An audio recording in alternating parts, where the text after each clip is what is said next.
Hey, Sean here. How you healing? It's a beautiful day here in San Antonio. It's about 85, so I had to come outside and get a little bit of this vitamin D before the sun goes down. But I had a question for you guys. I want to start to help out some of our younger generations, our teenagers that don't have a sexual mentor, who don't feel comfortable talking to their parents, or they don't have sex education or adequate, comprehensive sexuality and sex education in school. I want my platform to be a place of safety for them so they can come and ask those questions that they are afraid to ask their parents or their guardians or their teachers. So I'm going to pose this question. It's the first one. I'm going to answer it, of course.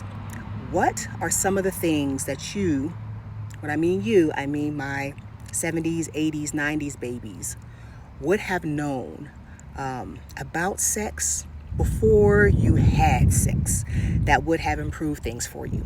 So I'm going to go first. I wish I would have known that the first time I had sex, it didn't have to be painful. This first 10 times I had sex, it didn't have to be painful. I was actually told the opposite, that I was told it was going to hurt. There would be blood. I would be sore.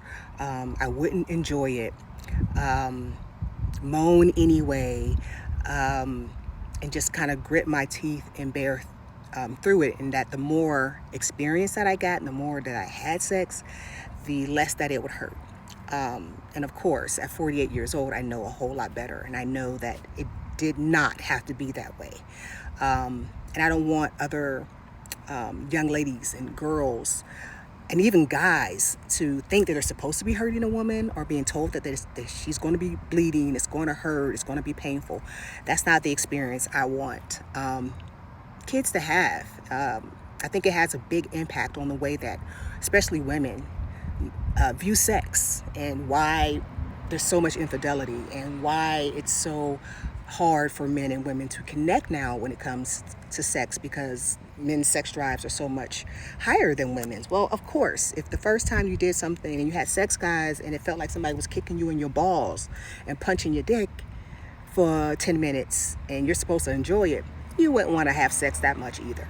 So I would really like to change that and talk more about how to bring prevention and pleasure to our kids so that they don't have the horrible relationships that we have, that bicker and fight over sex. What do you wish you would have known?